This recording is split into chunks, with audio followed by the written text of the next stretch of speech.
കർത്താവിൻ്റെ പരിശുദ്ധമായ നാമം വാഴ്ത്തപ്പെടുമാറാകട്ടെ. അനുഗ്രഹിക്കപ്പെട്ട ഈ നല്ല പ്രഭാതത്തിനായിട്ട് കർത്താവിന് സ്തോത്രം ചെയ്യുന്നു. ഈ പ്രഭാത സന്ദേശം കേൾക്കുന്ന എല്ലാ പ്രിയപ്പെട്ടവർക്കും വീണ്ടും വരുന്നവനായ ക്രിസ്തയേശുവിൻ്റെ നാമത്തിൽ എൻ്റെ പ്രഭാത വന്ദനങ്ങളെ ഈ നിമിഷം ഓർപ്പിക്കട്ടെ. പ്രാർത്ഥനയോടെ ദൈവാസിയത്തോടും കൂടെ ഈ പ്രഭാത സന്ദേശത്തിലേക്ക് നിങ്ങളുടെ ശ്രദ്ധയെ തിരിക്കുകയാണ്. സങ്കീർത്തനങ്ങൾ 84 അതിൻ്റെ 9-ാമത് വാക്യം.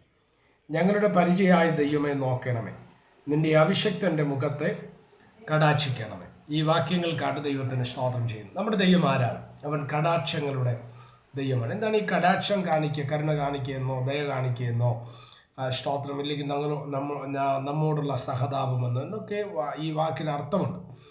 അപ്പോൾ ദൈവം ആരാണ്? അവൻ കടാക്ഷിക്കുന്ന ദൈവമാണ്, നമ്മളോട് ദയ കാണിക്കുന്ന ദൈവമാണ്. നമ്മൾ ഇന്ന് പകലിൽ ഇങ്ങനെ ഇരിക്കുമ്പോൾ, ഇല്ലെങ്കിൽ ഇങ്ങനെ ആയിരിക്കുമ്പോൾ, ഇന്നലകളിലേക്ക് നമ്മൾ തിരിഞ്ഞു നോക്കിയോ എന്തെങ്കിലും ഒരു നന്മ എടുത്തു പറയത്തക്ക രീതിയിൽ നമുക്കുണ്ടായിരുന്നു? ഇല്ല. ഒരു ഗതിയും പരഗതിയും ഇല്ലാതിരുന്ന നമ്മെ ഇത്രത്തോളം കൊണ്ടുവന്നത് ദൈവത്തിൻ്റെ ദയയല്ലേ, ദൈവത്തിൻ്റെ കരുണയല്ലേ? നമ്മൾ നിൽക്കുന്നു എന്നത് ദൈവത്തിൻ്റെ ദയയാണ്.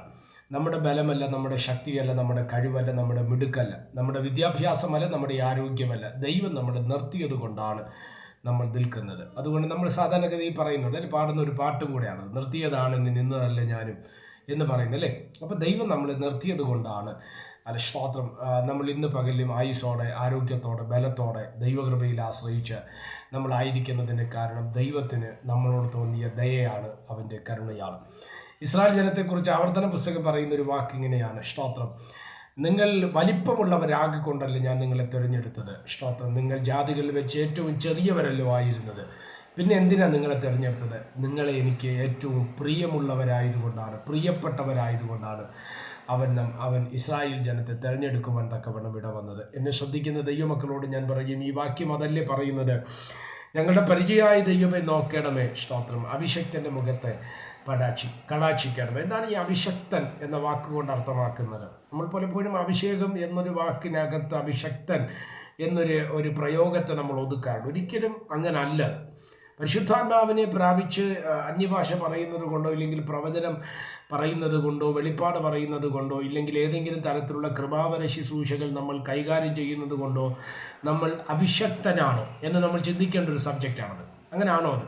നമ്മൾ പലപ്പോഴും പലരും പറയാറുണ്ട് അഭിഷക്തൻ എന്നൊരു പ്രയോഗം നമ്മൾ നടത്താറുണ്ട്. നമ്മുടെ കർത്താവ് യേശുക്രിസ്തുവിന് പറഞ്ഞൊരു പേരാണ് അഭിഷക്തൻ, യഹോവയുടെ അഭിഷക്തൻ എന്ന് പറഞ്ഞാൽ എന്തുവാ? ദൈവത്തിനു വേണ്ടി വേർതിരിക്കപ്പെട്ടവൻ, ദൈവത്തിന് വേണ്ടി മാറി നിൽക്കുന്നവൻ. ഈ ലോകത്തിൻ്റെയോ ഈ ലൗകിക തലങ്ങളെയോ ചിന്തിക്കാതെ, അതിനെ ആശ്രയിക്കാതെ, അതിലേക്ക് ചായാതെ, സ്തോത്രം, ദൈവത്തിന് വേണ്ടി മാത്രം, ദൈവത്തിൻ്റെ പദ്ധതിക്ക് വേണ്ടി മാത്രം മാറി നിൽക്കുന്നവന് പറയുന്ന പേരാണ് അഭിഷക്തൻ. അതാണ് ബൈബിൾ പറയുന്നത്, അവൻ അഭിഷക്തൻ്റെ മുഖത്തെ കടാക്ഷിക്കുന്ന ദൈവമാണ്. സ്തോത്രം. ഈ വാക്യത്തിൻ്റെ ഈ 84 സങ്കീർത്തനത്തിൻ്റെ അവസാനത്തെ 11-ാമത് വാക്യം നിങ്ങൾ ശ്രദ്ധിച്ചേ.